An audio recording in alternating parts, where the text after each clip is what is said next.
So again, good morning, everybody. And you might ask yourself, what is getting healthy about?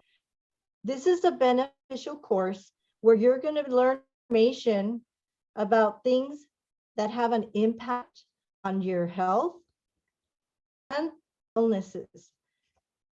This information will give you many ideas for changes you can make to enable you to get healthy. Today's goals will be, we're going to be working together to create a climate that promotes health. We're going to learn about the psychosocial factors that impact your health.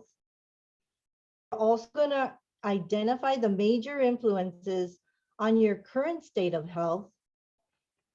We're going to learn the top factors that promote and also damage your health.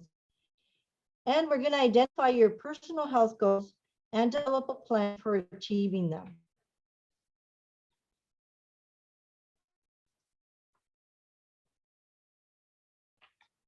Today, as we know, many health problems are actually the product of our own lifestyles. You know what? This can be actually good news for us because changing our lifestyles and activities can result in significant changes in our health. Getting healthy is all about what you can do to have a positive impact on your health. For the past 50, 100 years have brought many important breakthroughs in medicine.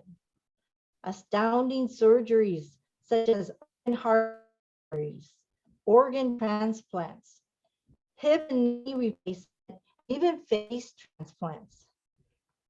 We also seen medicines that cure or reduce suffering from illness, including antibiotics, blood pressure medications, arthritis, drugs, migraine, medication, antidepressants.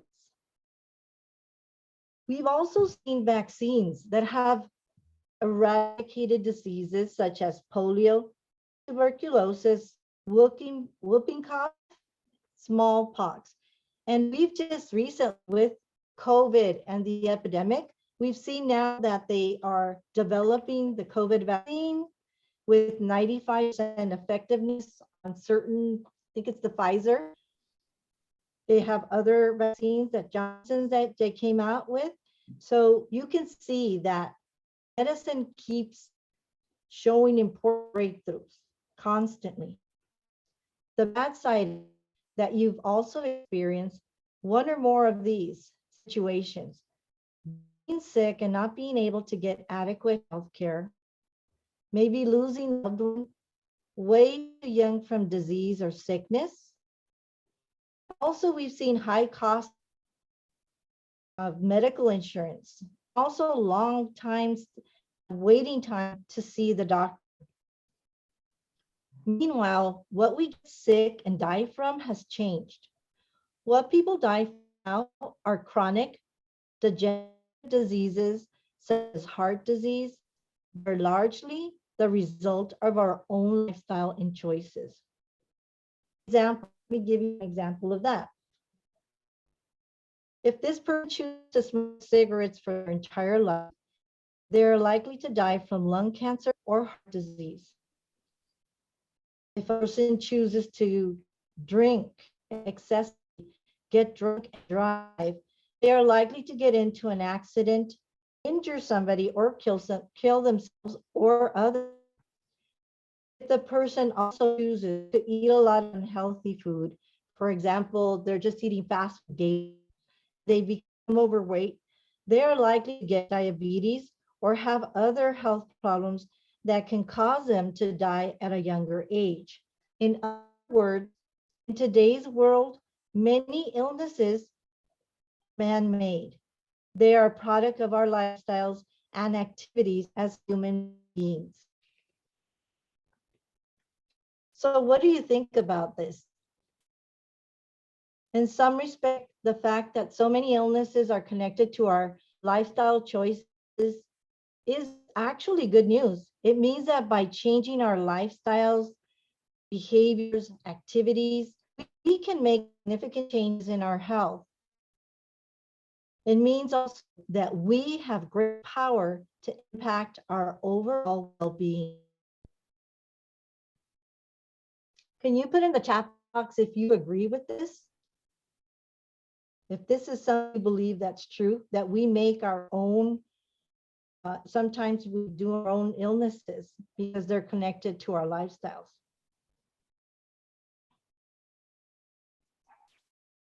You're breaking up a little Absolutely. bit.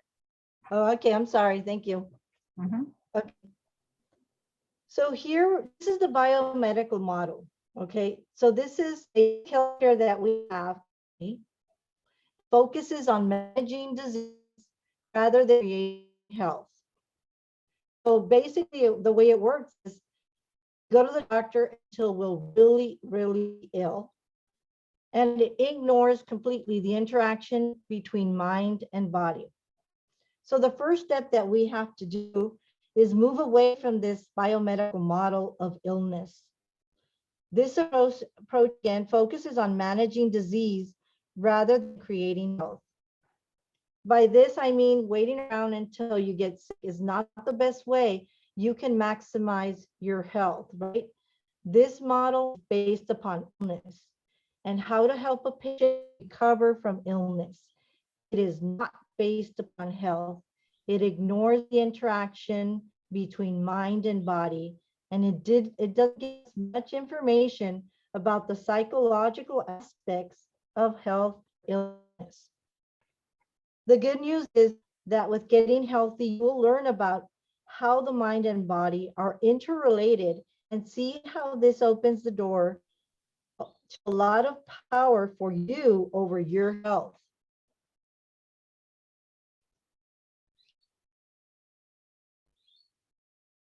So here we could see here again the biopsycho. This is the biopsychosocial model. This is what we're going to be talking about today.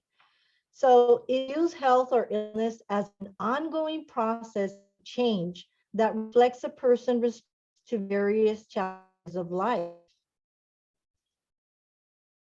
So here we see psychological, social, and biological. All these factors are going to be either creating health, or they're going to be creating illness.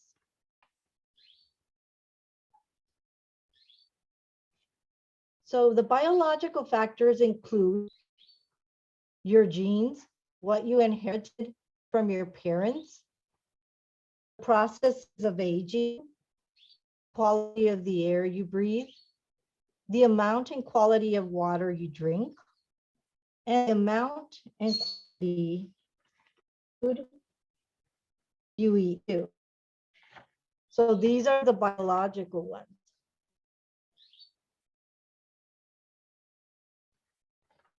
Psychological factors include your emotional reactions, how you are handling your stress, your strength, psychological toughness, handling challenges, your self-esteem, the extent to which you see yourself as capable and worthwhile. Coping styles, how effective you are with dealing with difficult situations. Currently, with the COVID-19 pandemic, has had a major effect on our lives. Many of us are facing challenges that can be stressful, overwhelming, and cause strong emotions in adults and children.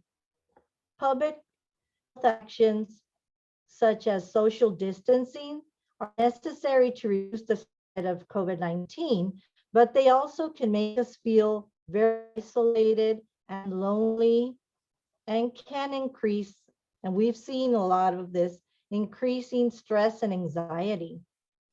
Learning to cope with stress in a healthy way make you and the people you care about and those around you become more resilient. Stress can cause the following: feelings of fear, anger, sadness, worry, numbness, or frustration. It also stress can change our appetite, our energy, desires, and interest.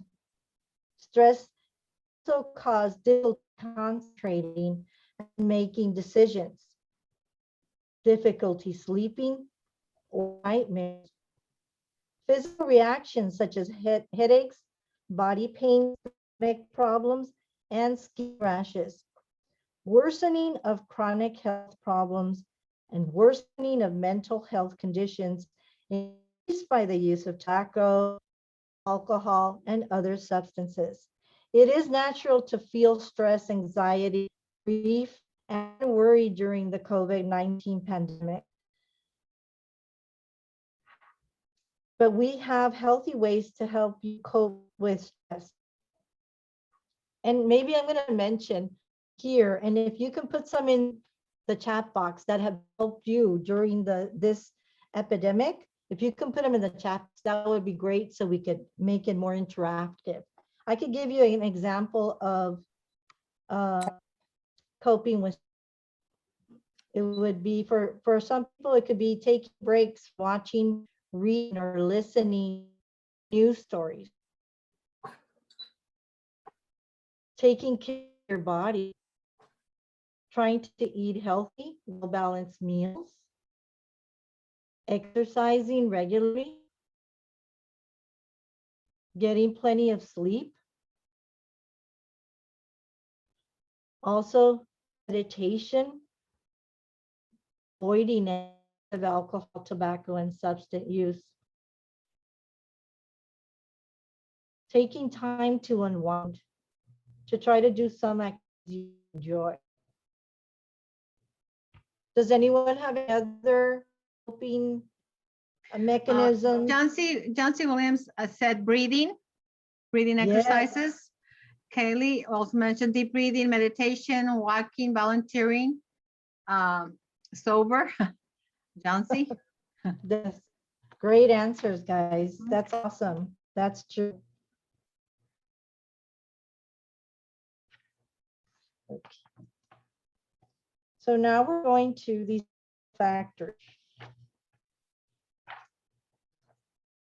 including the amount and quality of relationships, social support or isolation, job stress, economic status, access to health care. So these are also very important because these, if we don't have any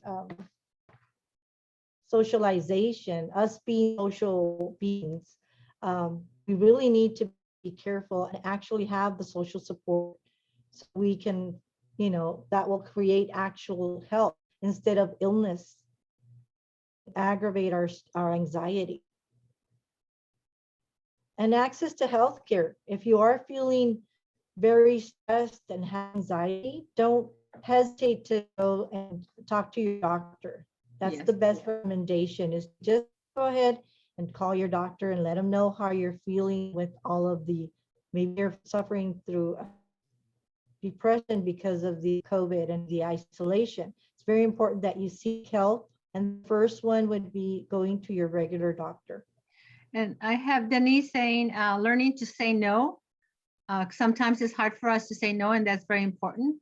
Carlos is also saying praying helps out. Don't forget to pray. John C. Therapy, therapists pray church.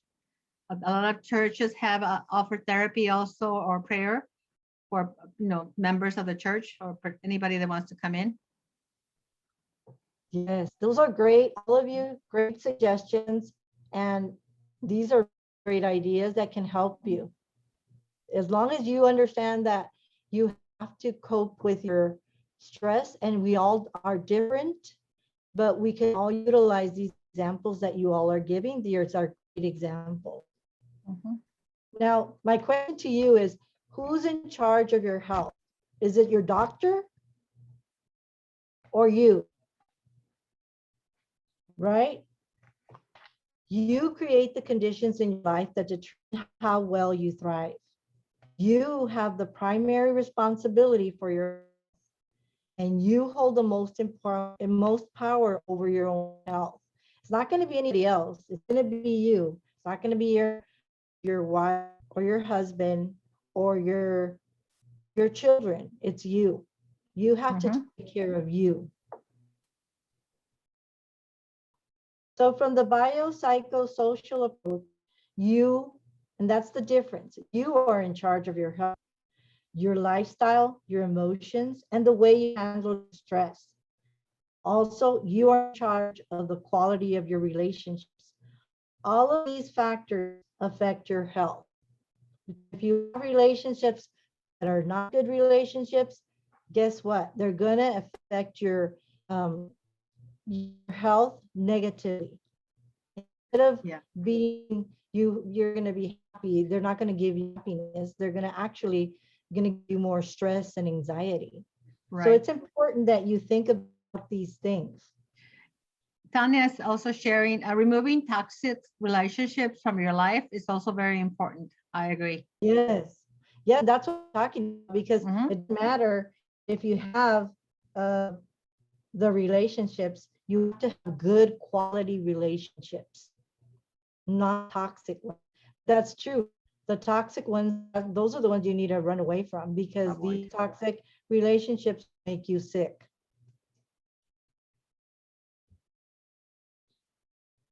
So here, the health factors, right? We already talked about biological factors, the psychological factors, the social factors. Again, this is really important that you're looking at this model so you remember that we are either creating health or illness with what we are doing, how we are controlling our own health.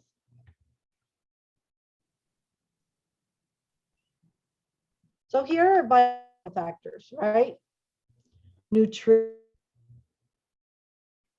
nutrition, physical exercise, stress, and sleep. So remember, everything you put into your body, it's either going to help, it's going to make you ill. Physical exercise. If we don't walk, if we don't exercise, what is it going to make us? Make us ill too. Because guess what? If I'm eating, say nutrition wise, I go to McDonald's every day and I'm sitting at my desk hours. Is that creating a healthy body for me? No. No. Guess what? Stress. Guess what? I'm work. I'm sitting down and I'm eating every day McDonald's. That's going to cause, you know, that's going to cause for health problems. Like I can become diabetic. I can also have high blood pressure, heart disease because of my decisions that I have, because my doctor has no control over what I'm doing for myself or my biological factors. Also, sleep is important. You must sleep at least 8 hours because we need our to be able to get up the next day and be to be functioning and decision. But if we do not sleep enough, that is going to our health. Biological, psychological factors. Now here we have the coping styles. How do we cope psychologically? How are we coping? What is our style with coping? When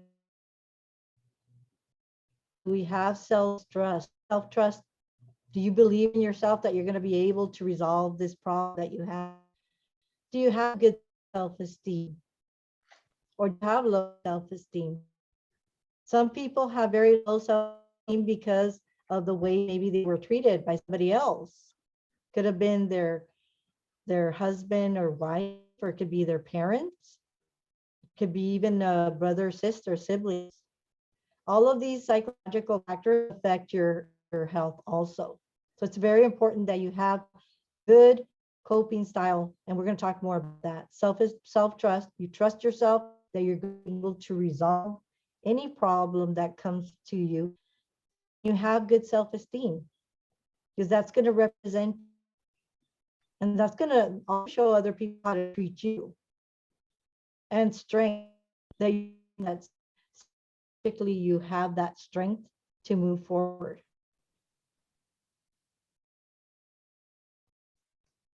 Social factors, again, relationship stability. When we have our social support, it gives us ability because we have that relationship. You have that person that you can go to and talk to when you are stressed out. I've had issues sometimes that I need time and talk to my coworker, Sylvia. I said, what do you think about this? And she, for me, is like an anchor because I'm able to not go all over the place. Kind of like her relationship as my coworker and friend is maintained stable to be able to really focus on the issue and try to resolve it. And have good communication skills is very important because if you are isolated and you don't have anybody to talk to, it will also create illness in your life. So it's very important to have good relationship stability and good communication skills. Somebody that is going to have, that's going to be your cheerleader, going to be just going to be helping you and actually cheering for you. With getting healthy, and this is for my part, is getting healthy is the emphasis from managing illness to promoting health. So just take that one away. Is with this course, this means that you're reversing the way you've done it before, going to the doctor when you're ill, because you wait too long to take care of yourself. You were eating not healthy, you weren't sleeping, you were drinking maybe.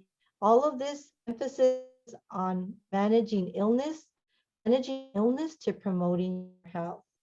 And with this, I'm going to hand it over to Sylvia Mora. Okay, and let me start this session 2. And hold on. I was trying to start my presentation and I actually logged out of my presentation with you. So give me a minute to go back.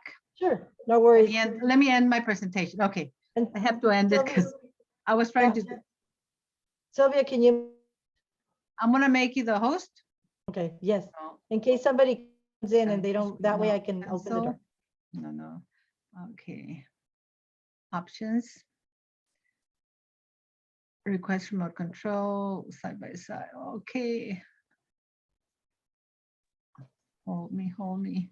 Did Anna start sharing so that you could then share your screen? That's what I have to do, but I have to make her the host. Not rename. I want more. Not rename, cancel. I'm having a hard time passing you to host. Okay, then leave it like Sylvia, that's okay. Sharing, just pull up PowerPoint. Okay, so let me pull the, Okay, I'm gonna pull the presentation and I'm gonna Okay. start over here. no And let me worries. see, okay. And let me go to my page where I have to be, page 17. There we go.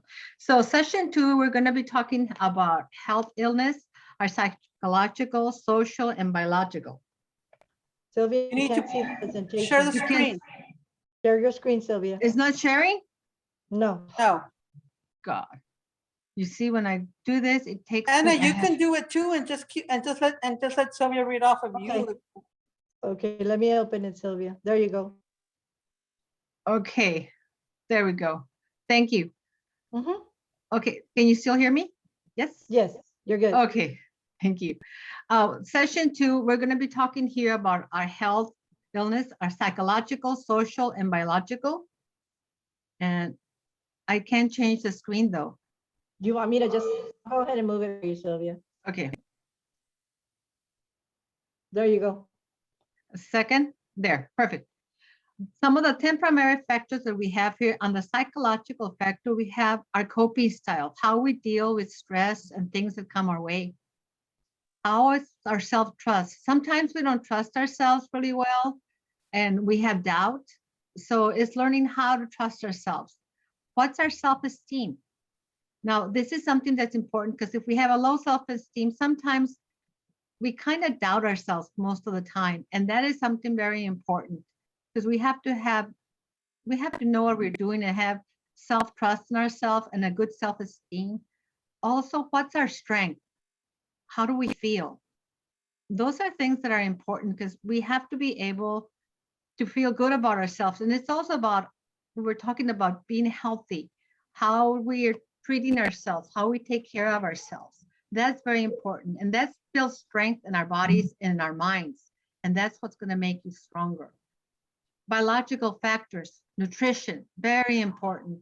Sometimes, we're in a hurry, or sometimes we call it comfort foods. When we're feeling a little bit down, we're a little bit depressed, or even when it's a gloomy day, we tend to eat things that sometimes are not very healthy. And sometimes when we're eating things that might make us feel good, they actually are going to make us feel good when we're eating that. But then after a while, we're going to be feeling tired. And it's also important because we have to know that whatever we put in our body is going to be a reflection of how we're going to be reacting after a half an hour or so. So our nutrition is very important. Physical exercise, keeping ourselves moving. Even now, right now, with everything going on, making time to walk at least 10 minutes, take a break, go and walk for 10, 15 minutes, do it 2 or 3 times a day. And all the time you remove yourself and you go out, you're actually going to feel better. You get to have a fresh outlook when you remove yourself from whatever surroundings you have and you go outside. So that's important, having physical exercise. Some people ride bikes or some people have other equipments in their houses, but if you don't, just walking will help you a lot. And also helps you with stress. How are we dealing with stress? I think for a lot of us, for me personally, this has been a stressful time because we're locked up in our homes, we're working, we're in our house sometimes 24 hours a day, and that makes it really hard. And when you're here, you also have to be able to know what can you do to relax? How can you manage the stress that you have? What are the things that you can do? There's also a lot of apps that you can get on the phone and things that you can do so that you can actually be able to do better for yourself and get some ideas how to distress. Sleeping. Right now, we're seeing and hearing in the news that more of us are not sleeping a required number of hours that we have. They say 8 hours is a perfect number of hours we should sleep. And I think most of the population is only sleeping like 5 to 6 hours, if that. So when you don't sleep well, it's going to be a reflection on how you're coping and how you're feeling because you're going to be tired. Sometimes we can be short-tempered, and it affects all our being because we're not giving our body the sleep that it requires in order to function correctly. Now, the social factors, our relationships are very important. And right now, as somebody mentioned, making sure that the relationships that you have are good relationships, not toxic. Sometimes when you have a toxic relationship, it's going to make it harder. So you have to get away of those toxic relationships because they're not good for you. Having stability with someone that you can trust, it can be a family member, it can be a friend, it can be a coworker, but someone that you can be yourself and that you can do the best that you can with that person. And they can talk to you. Sometimes it's just listening to us or listening to your friend that can help you. How do we communicate? What are our communication skills? One of the things I want to say, sometimes we can tell a lot by a person just by the body language. Sometimes we say more with our body language than with the words that we speak because our body language gives the message. Our facial expressions, our tone of voice, everything is talking to other people and saying how we're feeling. I don't know how sometimes when you know someone really well and you see them coming in, you can tell if they're doing good or not because you can see the demeanor in their face and their expression. And that's something very important to know and keep that in mind also. Next. Anna? Thank you. I did, right there, Sylvia. There. Mhm. The biological factors, again, nutrition, making sure that you have plenty of water, that you have more greens, balancing what we eat, our intake is very important. Sometimes, for me, I'm gonna say it. I love bread. I love bread, garlic bread, any kind of bread with butter. I love it. It's not good for me, but I like it. So I have to make sure that when I go to the store, I don't buy much of that because I'm gonna be the one eating it, and it's not a good nutrition for me. I have to eat more vegetables, more fruits, do more salads, drink more water, not sodas, but waters, and also limit the things that can make us sick. Like sometimes the doctor will tell you when you go in, don't drink too much caffeine because the caffeine is going to make you jittery, or sometimes we might get headaches after you have too much caffeine. And it's very important to have a balance with your nutrition. Your physical exercise, again, please, even if it's 10 minutes every 2 or 3 hours, go and walk and stretch yourself, make some stretch ups, do something that's going to make you feel better. Breathing exercises are excellent because they also make your brain be more clear. For stress, the same thing. Find something. Sometimes you can do bird watching. That's something that doesn't cost anything. You can listen to music that can be soothing, or learning to turn ourselves off when nighttime and sleeping, making sure that everything's off, that you don't have any lights or any noises that are going to impact that. And that way you can get a better sleep. So that's also very important. Next. Thank you. Personal decisions about your lifestyle play a big role in whatever or not you're inherited biologically. Factors become health problems. This is so true. We're the only ones that know what is kind of lifestyle we're going to have. Sometimes we may inherit some biological things, but a lot of things we can take care of them, and we can take ownership to make sure that we don't get caught in that, and that we do the best that we can to resolve the health problems that may come, and not to, and also to avoid them coming to us. Next. Okay. The psychological factors, coping style. This is, again, coping. How do we cope? Sometimes we may not be feeling well, and when somebody approaches us or they say something to us, how do we respond? Are we controlling the coping styles that we have? How are we managing that? What is our self-trust? Do we trust ourselves? Do we doubt a lot? Or do we have confidence in ourselves? And self-esteem. If we have a low self-esteem, it's going to be a reflection of our actions as well. Our strength is our inner strength. How do we feel about that? What are we doing to be better or feel more stronger than we are right now? Next.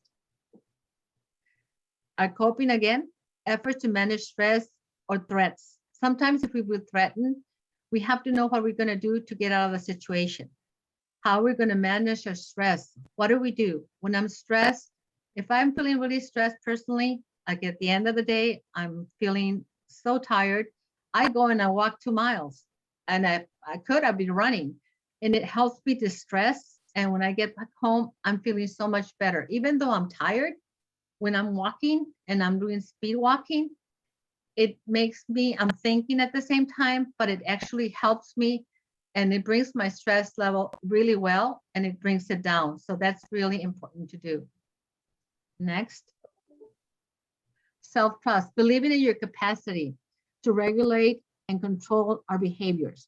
Sometimes if we're upset, for example, or let me give you a better example. When I'm hungry and I haven't eaten and I'm tired, when something happens, my capacity to control my behavior is minimized because I'm already hungry and I'm not feeling well. So I might be jumpy, or I might react that my behavior might not be the best behavior because I'm not feeling well.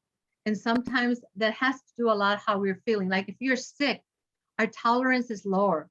So we have to know how can we control our self-trust based on how behavior and how we're feeling.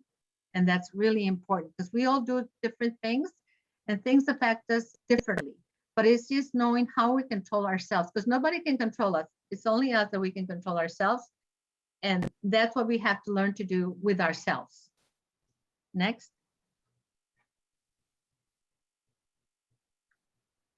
Self-trust support health. Self-trust support health in these ways. Having a healthy eating habits.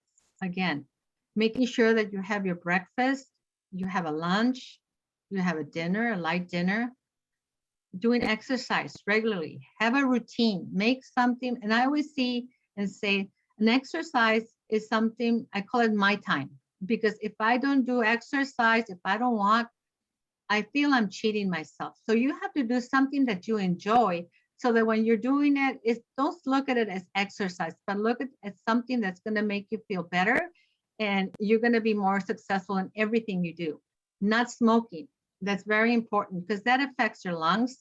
As you know, right now with COVID, a lot of people that had more issues were people that were smoking because when they got the COVID, it was just made it worse and it's very devastating.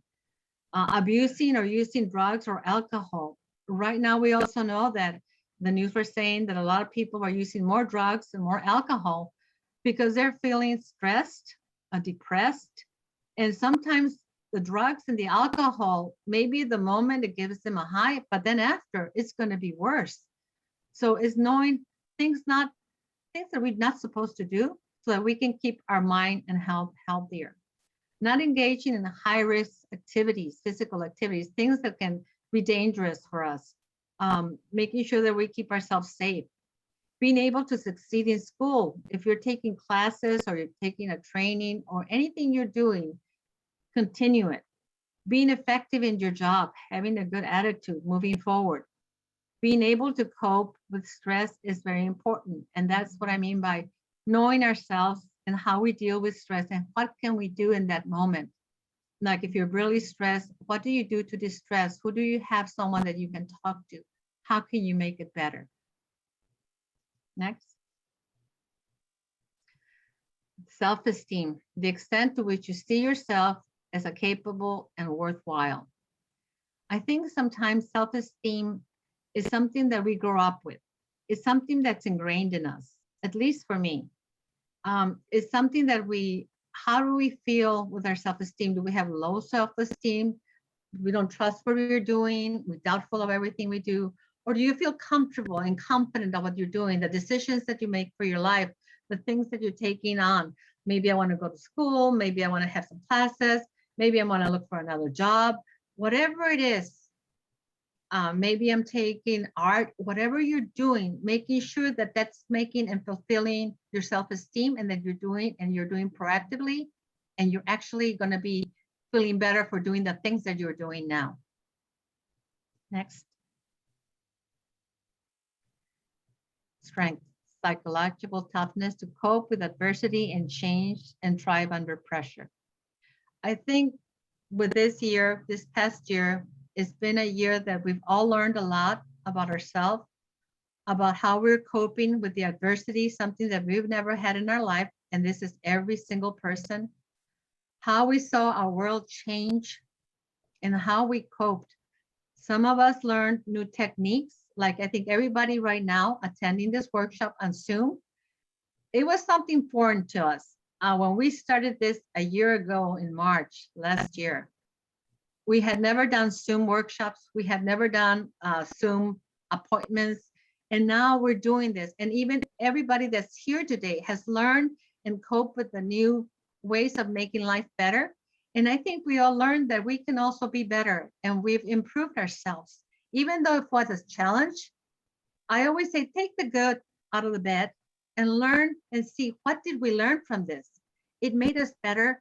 It made us actually more confident to be able to log in, to go to different workshops, to get information online. And I think overall, even though it's a tough time, our coping mechanism has been actually more successful. We're resilient. Yes, Kelly, we are. We're really resilient and we move forward. And this is your self-strength. Next. Social factors, relationship stability. This is priceless. Sometimes we have relationships for a moment, but I'm going to tell you, relationship stability is really important because when you have someone that you can trust and you can talk to and be yourself, and that person is not taking it's not being judgmental, They're not criticizing you, they're listening and they want to help you. They're giving you the best, they're listening at the same time. They'll, if you ask for advice, they'll tell you what they think is the best for you to do. Communication skills, being able to communicate effectively.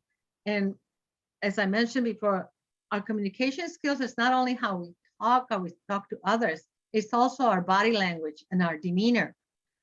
I think sometimes we can tell how a person's feeling. If you sit in a cafe one day and you're just drinking coffee, if you start watching people, you can tell so much about a person just by looking them walk, by the way they handle themselves, by the way they're looking. Their demeanor tells you a lot about a person, how they're feeling. And those are the ways we communicate as well. And being able to communicate and understand other people is important, and it makes us feel better too, especially when we can help others. Next. Relationship stability. This is, I love this one. Family relationships are the core of our most people's social support. I think this is really important. Sometimes our family core is very important, and that's where we drive from for social support.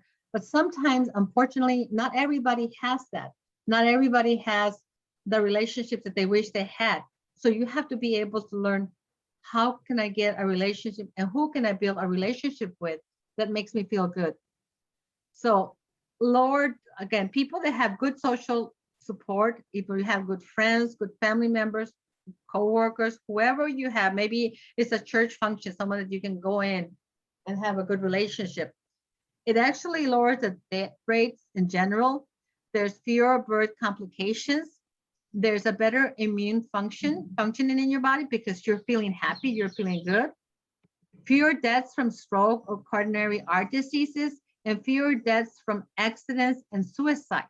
This is just some of the things you get on when you have good relationships and that you have people that they support you, and it's your core that's going to help you moving forward. So this is something that I always say, having good people around you is priceless. Next. Our communication skills linked us to our marital outcomes, our relationships that we have. If there's no communication skills, sometimes there's more separations or divorce. There's more problems in the family. The quality of relationships in general is based on how do we communicate with those that we love, those who are around us. The level of social support versus isolation. When you're isolated, you don't have anybody that you talk to. And sometimes I'm going to tell you, it's very important that if you don't have a lot of people around you, if you're watching something, I'm going to say this. I like to watch comedies because sometimes I don't want to see the news anymore. I don't want to hear anything about what's going on because I'm tired of hearing sometimes negative stuff or things that I don't like. And I want to see something, a comedy, something that's going to make me laugh, because believe it or not, when you're laughing, your whole body is kind of regenerated. And you're so happy when you laugh, even if it's something simple. You're happy when you're laughing. Even your attitude, your face expression, the lines in your face change, and it makes you happy. So learning what you can do to have a good social support is also very important. Next. 7 good health practices. Sleeping 7 to 8 hours daily. Excellent. If you can do it, please do that. It's going to make you look even younger. Eating breakfast almost every day. They say breakfast is one of the most principal, breakfast is the most important meal that you can have in a day. Never or rarely eating between meals. Sometimes we're munching too much between meals, and when the dinner or lunch times, we're full because we've been eating things that we're not supposed to. Being at or near prescribed our height and adjusted weight. Remember, when we're overweight, it's like, if you ever know, like if let's say I'm 10 pounds, I'm gonna say 20 pounds overweight. I'm carrying 10 pounds of potatoes on each side of my hands. And that's what my knees and my legs are carrying all the time. So trying to be at a good weight is gonna make you feel better. Your heart is gonna work much better because it's not gonna have so much stress. And that's why we have to work at it. Even though it's hard, those are things that we have to keep in mind. Regular physical activity, as I mentioned, I've been talking about this, making sure we have a plan that you're gonna get up about 15 minutes, or whatever you're doing, something that you enjoy, do it. But do it for yourself, for nobody else but yourself, so that you can enjoy it. Never smoking cigarettes is excellent too, for your breathing, for your lungs and everything. Moderate or no use of alcohol. Sometimes maybe a person takes a glass of wine when they go for dinner once a week or something like that. That's fine in moderation, but never to make it a habit. Next. Anna? Oh, thank you. The primary health factors most strongly impact our health, what we have the greatest degree of control over. This is what we are, the ones that we're in charge. We're in charge of our body. We're in charge of our health, because you can go to the doctor and he could tell you, avoid eating this, do more exercise, and he'll tell you what other things are better for you. But if we don't do it, it doesn't matter how many times we go. And it's being proactive, doing things that are good for our body and for ourselves, instead of waiting until we have a problem and then we're just putting like band-aids. So we have to work to make sure that we're healthier, that we're doing things better, and that we're more proactive all over. Next. Secondary health factors. Well, here, sometimes income is very important, but sometimes we cannot control how much we're going to bring. Let's say if you're looking for employment and you want a certain salary and you get employment, it might not be quite the same. Housing environment. These are things that are important to us, but we do the best, or rent a house where we are able to afford it, or maybe it's not the best environment that we want. Work environment. Those are the things that are important as well. Are we working in a safe place? Do we feel good there? Or do I have to look for another position? What are the health services available to us? What are the health services in our community that I can access? Educational opportunities and attainments. Maybe I can take trainings, to continue in education, or some of the trainings that are offered right now to be able to better ourselves and move forward. What are the things that we can do? Social services. We have so many social services offered right now to the community. And if you need anything, take advantage of them, sign up, follow up with anything that you might need so that you can move forward. The community support, again, they're offering services just about everywhere you can go, and finding out what's nearest to where you live so that you don't have to go anywhere. Or right now that they're opening a lot of the services, we're going to go back, I think pretty soon we'll be back to normal, but we're not there yet. Again, what are the support that we need from our community? Leisure facilities, like maybe walking in the park, walking in the beach, things that are going to help us and are going to make us feel better. Those are some of the secondary factors that we need, and we have to know what's around us and what's to our benefit. Next. Third, health factors. This ones are things that we don't have really a lot of say. National policies or food prices and taxes, goods such as alcohol and tobacco. Like right now, I know when we go to the grocery stores, we're paying more money and I feel we're getting less. Prices have gone up. Policies, we can vote for the things that we want or not, but we don't have a lot of control of it. Community changes. Again, how is it affecting us, our community? How does it affect us? National policies on health and human services. Media and advertising. We don't have no control over the media or advertising. Environmental, natural resources or regulations. Those are the third level factors. They're important, but they're kind of things that we cannot really control, and yes, for us to know. Health is created by human beings with the settings of our everyday life, where we learn, work, play, live, and with whom we interact and love. And this is something very important, because this is something that we should all know and do for ourselves, just making sure that we can be able to move forward and that we're doing the best that we can for ourselves and for our loved ones, and making the best decisions that we can make. And is there Thank one you. more? That's it, Sylvia. The That's second it? part will be tomorrow. Okay, session 3, we'll be doing this tomorrow. Mhm. And thank you so much, everybody. If you had any questions or comments, please put them in the chat box and we'll be more than happy to answer them for you. And again, I hope that you enjoyed this session. Anna and I took this training to be able to train these sessions because we felt it was very important for us because we learned a lot about ourselves that we were not doing and we were not taking care of ourselves. We were not doing the things that are right. And that's why we thought that this would be a good presentation for everybody, especially in this times where we're at. So tomorrow we're going to be here at the same time, 11 o'clock, Luis. So 11 to 12 like we had today. And I'll send the link again to Zoe this morning. Tomorrow morning, I'll send it again. Any questions? No, Luis is asking what time tomorrow? 11 a.m. 11 a.m. We want to thank everybody for joining us today. We hope this is a beneficial course and we can't wait to see you tomorrow at 11. And thank you again, everyone, for joining us. So far, I don't see anything except a great presentation from Denise. Thank you, Denise, for attending today, and everyone.